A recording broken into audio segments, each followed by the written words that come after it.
About the Twitter and Facebook accounts, I'd rather tell you about Rina Villamor, who has a report. Well, Sev, aside from the noise here, this will be a handful of game for both teams right now, more so with the Lady Stags who will try to compensate with the vigor of the Lady Eagles. Now, as for Coach Clint Malaso, our birthday celebrant for today, he says that the Lady Eagles still remains to be the defending champion. Although they don't have Ho, Hervasio, and Akachi, they still have Rachel Andakis that will serve as triple power for the team. Now, what's new for the team? They have a new setter also, Trisha Crisostomo, who is 19 years old and will be working with Jeng Boli. According to Trisha, she will just make sure that she will overload on her setting and will ask her spikers every time. Lastly, just a quick update on Gretchen Sultanes, who won't be seeing action in today's game due to a left pulled hamstring that happened 2 days ago.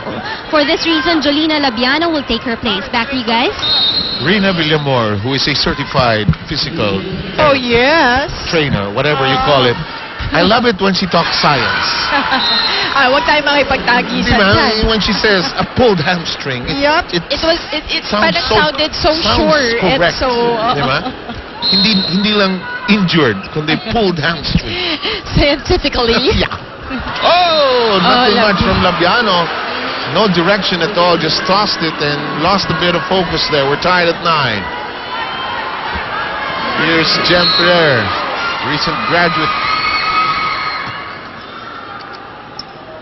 I think the rule here is that it's got double blocks there.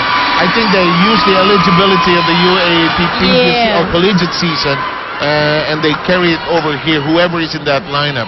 Correct. And then they add on the guest players as on a need-by-need basis.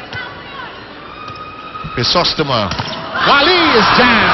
Once again, turned back by the blockers of Ateneo. It's Patnong and Eliza Valdez.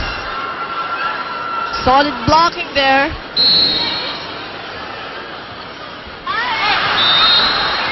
And ito yung nadadala din ni Rachel Ann dito sa team na to, no? Yung konting angas. Tsaka nakita mo siya she will talk to the players constantly and that leadership thing that helps Jem Ferrer actually.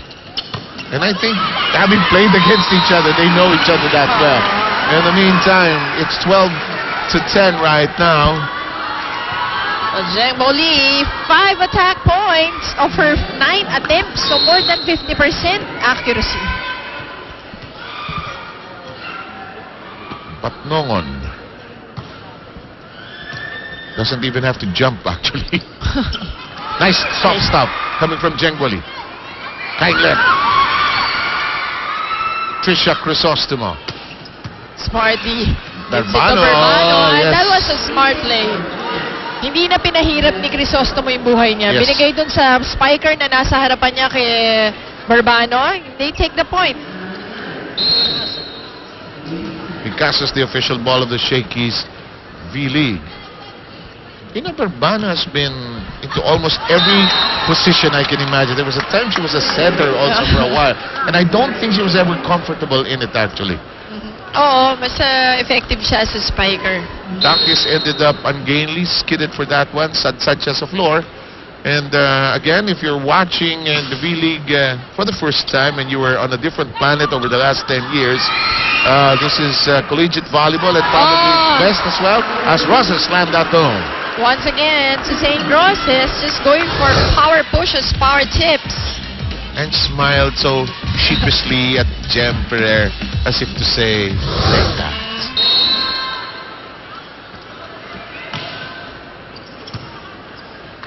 Lazaro's hand so steady. Kainglet is hijacked. Tejada sending it back with a double toss. Jeng Boli just so powerful. I could have gotten to that ball. At na-release mo yung gusto mong gawin kanina pa. At there was one game, sinurin ko sa ako, hinarang ko one hand. Palakpakan yung tao rin.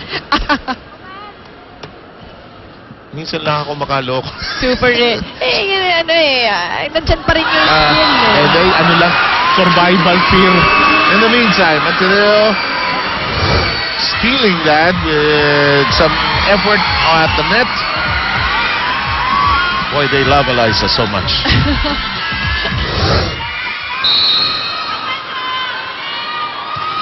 Yun yung maganda sa volleyball fans. They really react. They know a good player, they know a good play. And many, and we've learned that in the last season of the collegiate leagues, not all of them go to school at Ateneo. Yun yung magandang part Yep. dun eh. It all really started na mas marami yung ganong fans. Yes. Yung talagang they just appreciate the And plays, the schools the players. don't mind. They welcome it with open arms. Tejada is at the net. The joust, Crisostomo beaten to it. Tejada just putting a little angle on that swipe.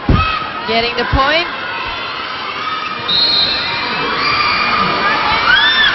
There's Eliza. Oh, too strong. That's going to sail out. Mahina kasi yung sigawan eh. There was a run in Katipunan. It was so, I got a kick out of the MC. Ito po siya, napaka-popular niya. Ano nga ang pangalan mo, Iha? Laglag ako ron eh. In the air with then the Lazaro. Crisostomo back set. Process his eye back. Bacchus got it. That was well read, partner. So well read. I think we'll see that here. Look at that running hit. Masyado nang magkakilala. Well said.